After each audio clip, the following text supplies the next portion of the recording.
Hi guys, welcome back to another video. In today's video we're going to have some Division 19 ranked online gameplay in the heavyweight division using Stipe Miocic coming up against a very good Gane.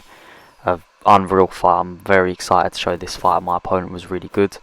Before we get into it, this is me after hitting Division 20. I've had 42 wins out of 50, so 8 losses, and I was ranked 99 in the world after this fight here. This is the quickest I believe I've ever got to Division 20 at that point, and a couple of them were disconnects, so overall I was quite happy with my record.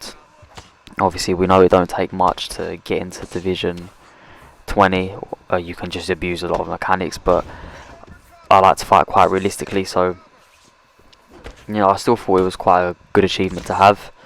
Don't know if you guys would agree, but I'd like to thank you all for the support on the channel. We've been growing at a decent rate, and I've been having a lot of new people commenting, liking, and I'd just like to let you guys know that I'd really appreciate it. And if you have any video ideas or anything you'd like to see on the channel in general, then don't hesitate to put it in the comments and I'll work on that video as soon as possible. Now, my opponent here is a very good Gane. Well, incredible. I mean, whilst I was having this fight, I thought he was...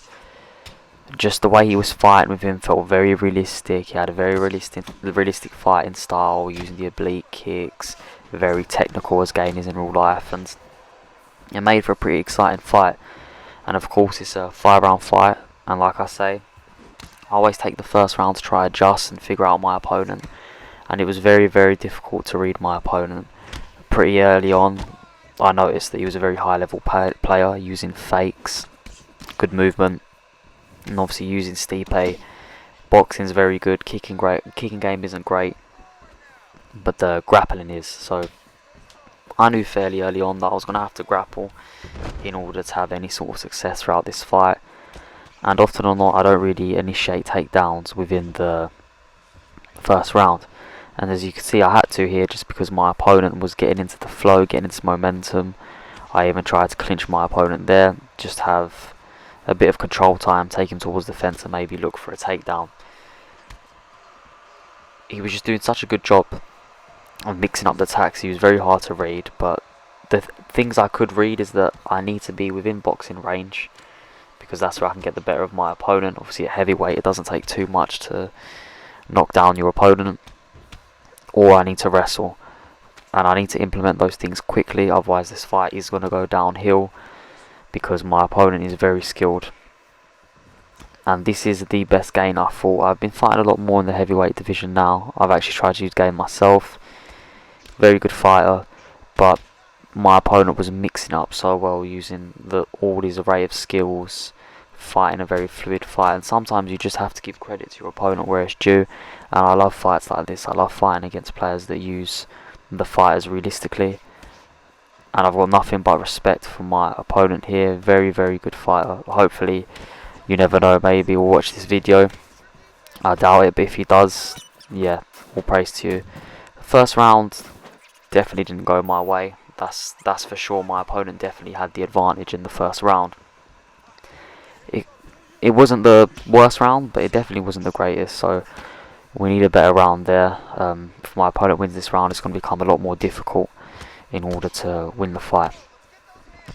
And like I said, I know I need to be in the boxing range with Stipe, and Stipe has probably become my favourite fighter at heavyweight right now, just because of his boxing and wrestling. It's very easy to mix up. Obviously I do like throwing a lot of kicks, which is the only downside. Stipe isn't the greatest kicker, although if you do land a couple, they will hurt, and you will see that I will throw them throughout this fight, because it's such a useful tool that even if you're using someone that doesn't have the greatest kicks, I don't think you should shy away from kicking. And this round started off very hectic. We've both had a stun each. I stunned my opponent first, then my opponent stunned me. So one stun each, the fight could go either way at the moment. Beautiful slip there. And I'm trying to work the body now, because I know I'm going to initiate grappling at some point. I'm looking to wear my opponent down. And the reason I'm attacking the leg is to mitigate my opponent's power. So for those of you that didn't know, the more you attack your opponent's lead leg, the less power they're going to have when they throw, which especially at heavyweight is such a useful thing, because every heavyweight has so much power. And my opponent's unloading there. And the main thing is I'm trying to stay calm. I'm not panicking and I'm not shooting for shots unnecessarily, because often or not that's when you end up in trouble when you try to force takedowns. I'm waiting for it to come naturally. I'm working the body, and we're just going to keep it standing for now. I want to give my opponent a different look as he is to me. So my opponent's mixing things up very well, switching stances.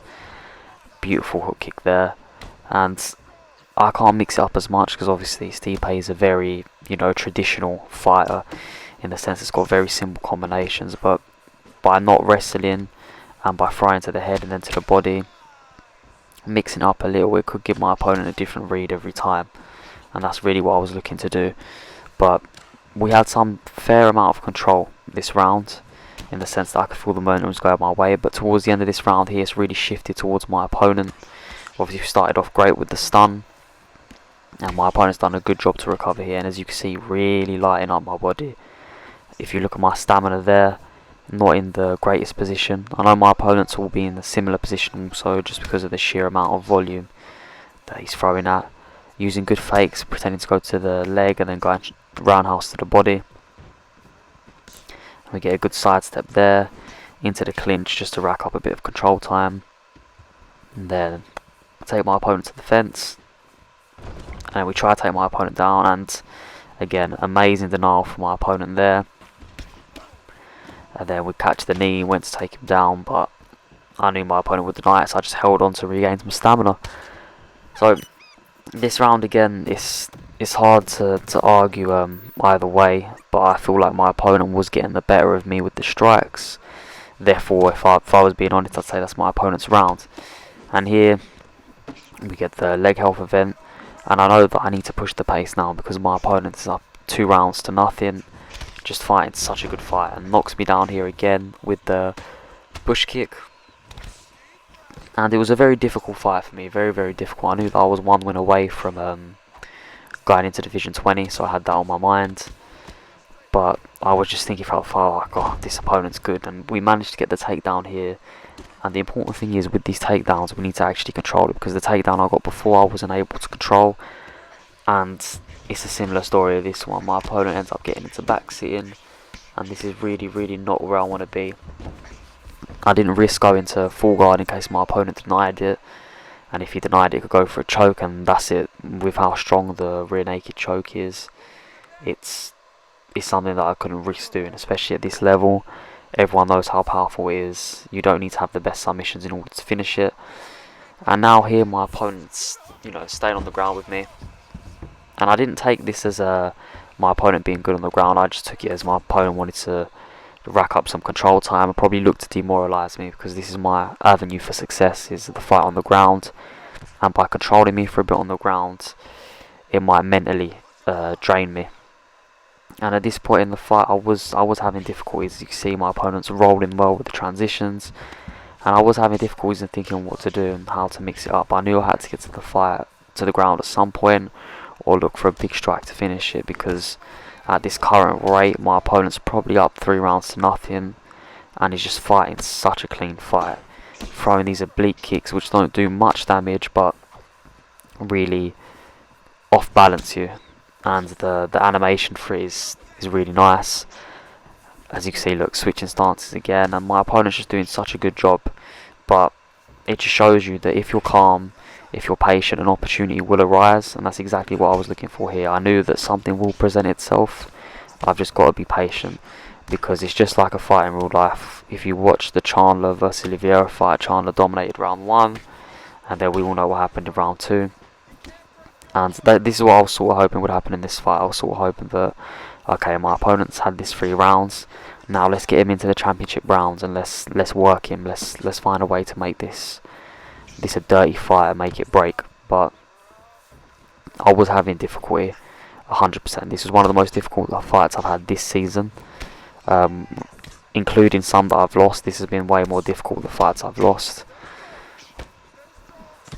And as you can see, it's more of the same. It's been very repetitive, this fight. My opponent's done a good job of keeping me away, throwing the teep, throwing the push kicks, throwing the oblique kicks, throwing the hook kick. He just overall very good and very respectful opponents. You see every round this mutual respect being shown. And round 4, I feel like I am better the more the fight progresses. And at this point, I think I felt like, you know, I need to mix something up. I've read all the cues that I needed to know what my opponent's going to do. Throw the leg kick there, which gets the leg health event, which is big. The damage to the leg kicks is really paying. It's going to play dividends this round. As you see, we go for the leg kick again. He just throws them so slow because obviously his kicks aren't great, but the leg health events do help a lot. And like I said, it mitigates with the power. We go for the leg kick again there. He misses the head kick. We go for the head kick because I thought it'd be unexpected and, you know, throw my opponent off. And now we've got my opponent a bit on the back foot, which we haven't seen much throughout the fight. And just as I thought that we were getting somewhere, head kick out of nowhere stuns me, and instantly it's like, okay, you've been reset back to that position. But I can't let it dishearten me. I have to keep going. I have to focus on the positives, which is that the leg's hurting. And as you can see, I'm very content on hitting that lead leg. I'm going for it a lot. I'm getting out of the ranges now of the kicks, and I can see that my opponent was slowing down a bit in terms of the combinations my opponent was throwing, and it just seemed by the posture of my opponent that his stamina level was maybe low, although mine are low. Potentially his could have been lower. And my opponent's sticking to 1-2 punch combinations. Goes to the leg kick, which we check. Then we go to the body there. And again, look, my opponent's stamina is not in a good position. And this is just fueling me with confidence. Going for the head kick over and over again now, just because he's looking for that big strike to finish the fight. And like I said, he's had 3 rounds of pretty much domination. So this really is, for me, it'd be a comeback story if I can pull through. Beautiful, beautiful hook there. And this is the thing with heavyweights, you can be perfect for however many rounds. It just takes that one hit. And that's exactly what happened here. As you can see, respect to my opponent. A very good fighter. But unfortunately, that's what happens sometimes. It's just that one little strike can change everything. And this is the fight that does get me into Division 20. So, yeah, what a fight to get me into Division 20. A very hard fought fight. And then just flatlined him with that right hook. So, my overall record was 50 games played, 42 wins, 8 losses. And it will come up there that I've reached Division 20 and I get the badge for it, etc. I'm going to show the scorecards now and all the stats. You can see for yourself how the fight was getting scored up until the stoppage. That was the video for today. Please like, comment and subscribe if you haven't already, and I'll see you in the next video. Thank you.